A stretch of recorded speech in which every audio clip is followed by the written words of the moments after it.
Are you ready to transform your summer into an epic splash-tastic adventure? Say goodbye to wasteful, single-use water balloons and hello to the ultimate in reusable, eco-friendly fun with reusable water balloons. Check out the link in the video description to get yours on Amazon today. An obsessed admirer who stalked a married bus conductor for 60 years mistakenly believing he was the 50s singer Johnnie Ray has been jailed for 3 years. Kenneth Fenneville's warped infatuation with John Ray began in 1964 when he was just 15, when Mr. Ray, then 18, checked his bus ticket.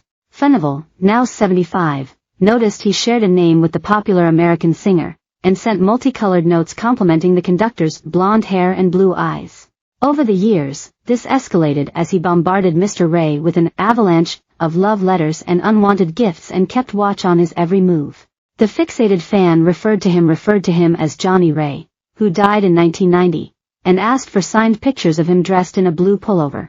But his behavior became even more sinister when Mr. Ray, now 78, ignored or burned the letters and Fenneville began secretly taking pictures of the father of 2 and his family. One letter from Fenneville referred to a date Mr. Ray took his wife Jean on at a restaurant and his jealousy at seeing them kissing.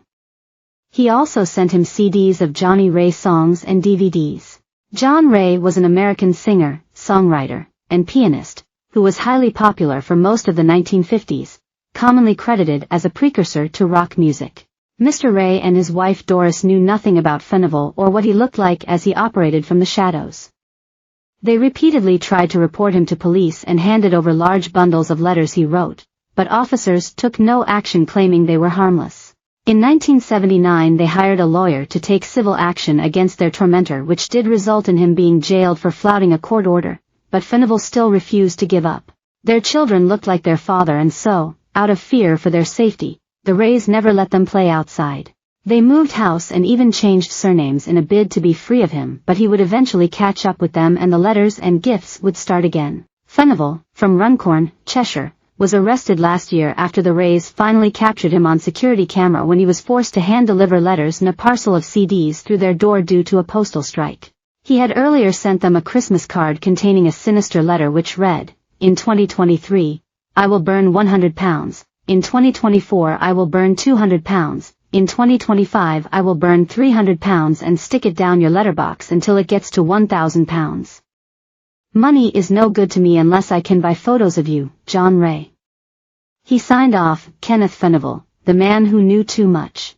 Police, fearing an arson attack might be imminent, searched Fenneville's home and found a framed picture covertly taken 35 years earlier of Mr. Ray on his bedroom wall. In interview he talked fondly of Mr. Ray's namesake, who was known as the Prince of Wales for his ballads Cry, Just Walking in the Rain and Please Mr. Sunday. At Chester Crown Court, Mrs. Ray, 73, who married her husband in 1973, told of their ordeal as Fenneville was jailed for 3 years after admitting stalking. "It was creepy and I was in a permanent state of anxiety," she said. "My mother even asked us to leave her house despite me looking after her.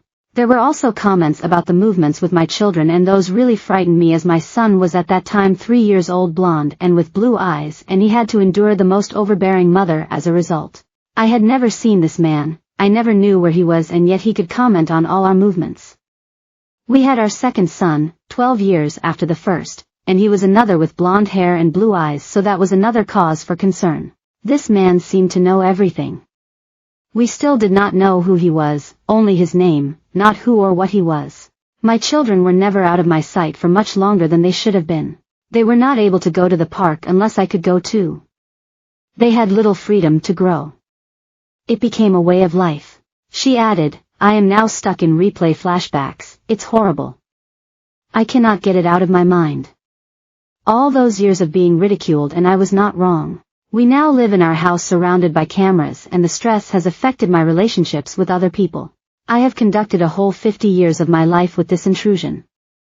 This has been an absolute nightmare. I have felt unsafe, angry, frightened, and I felt that this will never end." Michael Whitty, prosecuting S.